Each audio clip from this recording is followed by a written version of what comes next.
Tajidelega everyone, and I am Lama Wangchuk, and I am the representative of Khenchen Tango Rinpoche. So today I am going to talk a little from our Tango Media office, and I will try to describe in a very short way about the activities of our very venerable Khenchen Rinpoche.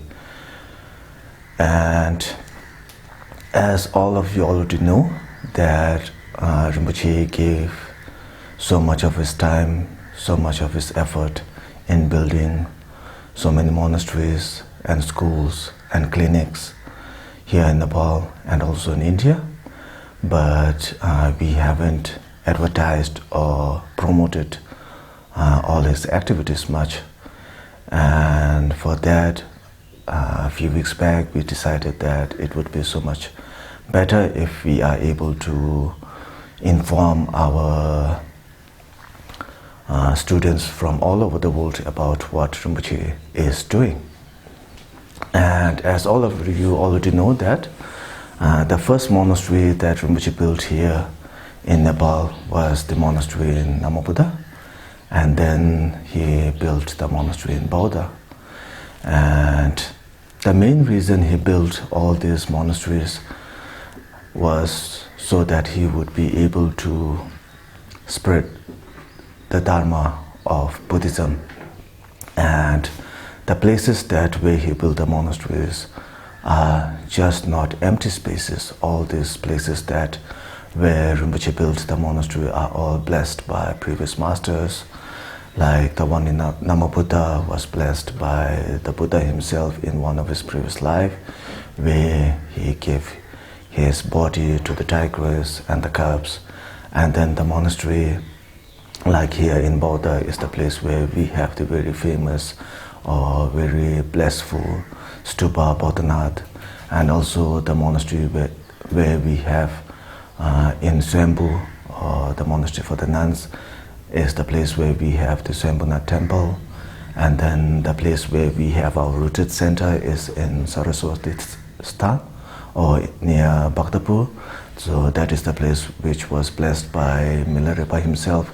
He meditated there, and then when he was meditating there, the king of Bhaktapur invited him to the palace, but he declined the invitation. So all the monasteries that Rinpoche has built are all blessed by Buddhas or great masters. And also we have a monastery in Lumbini, and as all of you already know, so Lumbini is one of the most precious religious Buddhism site, because that is the place where the Buddha was born. And then we also have a monastery like in Varanasi, and that is the place where Buddha first gave the teaching. And we have a monastery in Pulari in India, and that is the place where Marpa received most of his teaching from his master Naropa. So I will try to describe in short about all these monasteries, and also the school that we have, and also the clinics that we have. And beginning first, I will talk a little about our monastery in Namabuddha. So that monastery was built in early 1970s by Rinpoche, and back then we didn't have any road and it was very difficult to travel. And Rinpoche went for a pilgrimage there, and seeing such a holy site with not much of Buddhism spread, he felt kind disheartened, and so he wanted to have a monastery built over there. And most of his other monk friends and Rinpoches, they advised him not to build there because it was very, very far from the city, and it was quite difficult to travel there because we didn't have road back then. But Rinpoche decided that it would be very nice if we are able to have a monastic temple there. So he built a temple there, and now at present we have a very good road all the way to the monastery, and then we have a thriving Sangha over there. And at the present right now we have like around more than 150 monks there who are studying in school, and then we also have a shelter. But in our shelter in Namabuddha, we only have the first year of the class, and the rest of the classes are conducted in Varanasi. So I will talk about that later. And there we have like 150 monks receiving teachings, receiving normal education like English, Nepali, science, math, and everything. So most of the monks that you meet in our monastery, they are all able to not only to speak in English and Nepali, most of them are also able to write and read. So all of you, whenever you visit our monastery, it won't be so much difficult for you to have a conversation with the monks, because almost all the monks can speak English and Nepali, so it is very, very helpful. And at the present, Rinpoche is also living there, and because of the pandemic, we have quarantine in most of the places. And in Kathmandu, now we have the lockdown, and Rinpoche has been living in Namabuddha for almost the last 1 year, and with all the isolation, and he's very, very safe there, and he's doing his practice, he's doing his meditation session, and he's very well, and there's nothing to worry about him. And after Namabuddha, we have a monastery in Bodhanath, so that is like the oldest structure that we have here in Nepal and India from all the Thangka monasteries, because the monastery that we had in Namabuddha was like devastated after the earthquake in 2015, but the monastery that we have in Bodhanath is still exactly the same that Rinpoche had built before. And in our monastery in Bodhanath, we have like around 100 monks. So they also go to school, and most of the monks, they take care of all the rituals. So we do all the prayers, like on the special occasions like Tibetan 8, 10, 15, 30, 25, and all these special dates we perform pujas. And sometimes when people invite us for some pujas, then we go to the home or places and we do puja. But because of the COVID, we don't go out so much. And the monks in the monastery, they also receive all the basic education and also Buddhism education, and all the monks are also doing very, very well. And after that, we have a nunnery in Swayambhunath, or these days as it is famously called the Monkey Temple Stupa. So over there we also have a monastic, but only for nuns, and we have like more than 214 nuns in the nunnery over there, and they also receive the exact education that the monks receive in our monastery. So they also have the education for the basic education and they also get higher Buddhism education. So they also have the special course for the Sheta, or higher Buddhism education, or like a college for Buddhism studies. So they also receive all this education.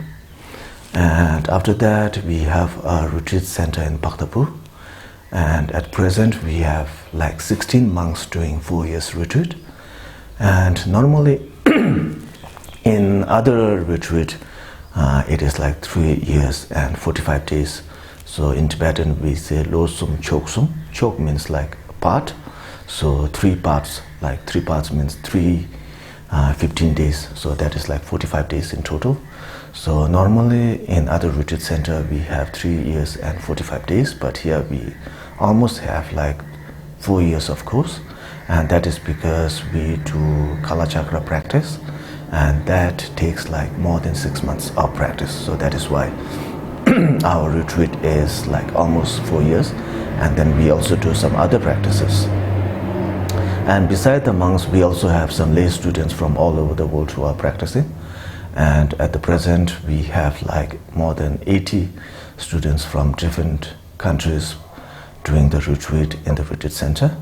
And just a few days back, we have started a 21-year course for students over there who will be learning not only the sutras, but also the tantras, and they will also be practicing meditation. So that is a retreat center that we have for the monks. And for the nuns, we have retreat center in Manang, and that is like almost 8 hours drive from Kathmandu. And we just completed one set of retreat, and now the new nuns who will be joining the retreat, they had just left for retreat center only yesterday, so they will be doing the 3 years retreat over there. And after this, we have our higher Buddhist college in Varanasi, and at present we have like almost 120 monks over there studying Buddhist philosophy. And after their course, all of them will have the degree of Acharya, so that is like masters in philosophy, and some of them will be appointed as Khenpos, and they teach in the college, and they also give teachings everywhere, and those are all the masters that we will be having in the future. And at present we almost have like more than 10 Khenpos over there who gives teachings. And then in Pulari we have also have a retreat center, and there we do some practices like after we completed our 4 years retreat, then we go over there and then we do like few months of practice. So we do like 3 months of He Vajra, and then we also receive some teachings like that. And beside that, we also have some small monasteries. So since most of our monks are from Nubri, and that is a very remote place in Nepal, and Nar, that is also a very remote place of Nepal, and Tadupani. So these are all like in the Himalayan region of Nepal, which borders Tibet. And the people over there, the way they live, the way they eat, the way they perform their religious activities are very similar to the Tibetans. And that is why they all are Buddhist by birth. So we also have monasteries in these places. We have a monastery in Nar where we don't have that many monks. We have like around 20 monks over there, and then we have a monastery in Nubri, and that is also the place where we have most of our monks. So we also have like 20 monks over there. And then the monastery that we have in Tadupani was devastated by the earthquake, so we are in a rebuilding process, so we are just starting to rebuild that. And these are the monasteries that we have. And then we also have a monastery in Lumbini, and over there the monks, we have some monks, and we also have some nuns who are joining the Lumbini University. So they go to the university, they receive their education, and then when they are back in the monastery, they again do their pujas, like that. And beside that, we also have a school here in Kathmandu. We have the school Sri Mangaldeep, and here we provide education, we provide hostel, we provide food and everything to the students, and we provide them till their SEE, so that is like the high school.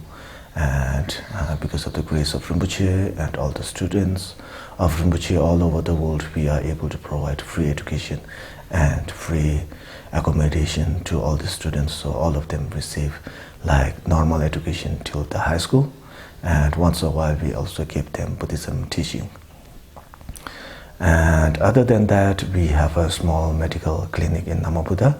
So that was in the beginning only built for the monks, because since the monastery was very far from the city, it was very difficult to get medical aid, and that is why we built the clinic. But later, as the more and more villagers came to our clinic, we thought that we should expand that clinic. So now it's not only for the monks, but also the local villagers. They also come to the medical clinic and they receive free medical treatment and everything over there. And all this that I have said today will be broadcasted by Tango Media. So this media office was also built or like established only like few weeks back, and we are planning to promote what Rinpoche has been doing, what he has done, what he is doing and everything. So for that, every alternative Friday we will be posting on Rinpoche Tango Media's Facebook and Tango Media's YouTube So every alternative day we will be posting Tangpa Rinpoche's old teachings that he had given in all over the places. So every second Friday or every alternative Friday we will be posting teachings given by Rinpoche. And then the other 2 Fridays we will be posting teachings by the monks, by the nuns, by the students, by the teachers at the school. So sometimes they will be giving teachings on Buddhism, sometimes they will be sharing what they have gained by being in Rinpoche's institutions, so what they have learned and everything. So sometimes they will be a Khenpo who will be giving teaching, sometimes they will be Lama, sometimes they will be just lay students. So every one of them will be saying something. So like 1 week it will be Rinpoche's teaching, and then the next week it will be by one of the students of Rinpoche, whether he is a monk or a nun or whatever. So all of you can listen to Rinpoche and also his students, so you will be updated by the activities of Rinpoche. So I request all of you, so whenever it is a Friday, so please check the Facebook or YouTube of Tangpa Media and you will be updated. And thank you all.